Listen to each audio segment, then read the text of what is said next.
Почитувани, како никогаш досега е алармантна состојбата со најавениот ребаланс на буџет. Нема пари за стопанството кое едва и преживува. Нема пари за земјоделците, нема пари за помош на невработените, нема пари за угостителите, за занаетчиите, но има пари за социјални трансфери, кои се единствено предизборен подкуп, кој ќе се плаќа повторно од сите граѓани.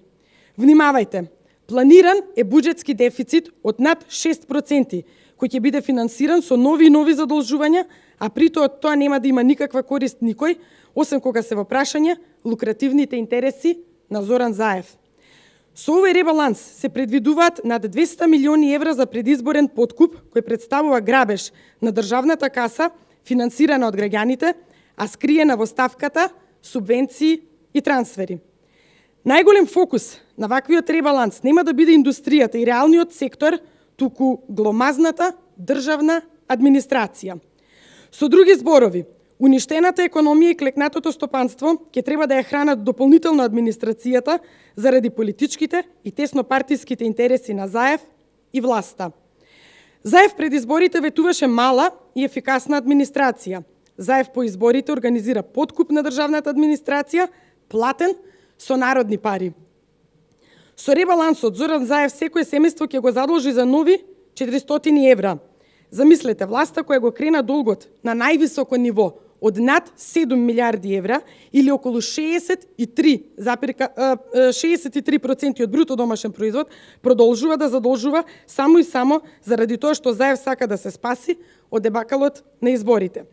Овој ребаланс ќе ги задолжи семејствата со нови 400 евра. Зборува за повисоко планирани капитални инвестиции, а реализацијата заклучно со мај е одвај 22%.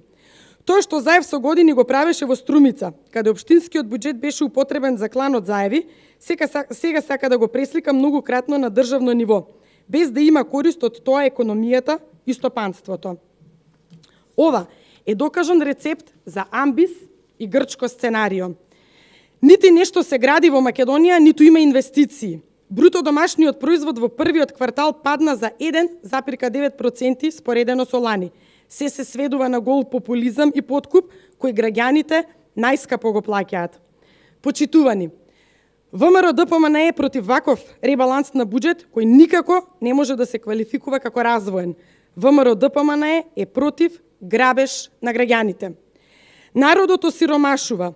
600.000 граѓани живеат во сиромаштија. Растат цените на храната поради што животниот стандард секој месец е полош. 6.000 компании се затворија. Расте долгот на државата кон приватниот сектор во услови на голема криза. Приватниот сектор не знае како да исплати плата секој месец, а Заев наместо заживување на економијата нуди нови долгови заради теснопартиски хирови.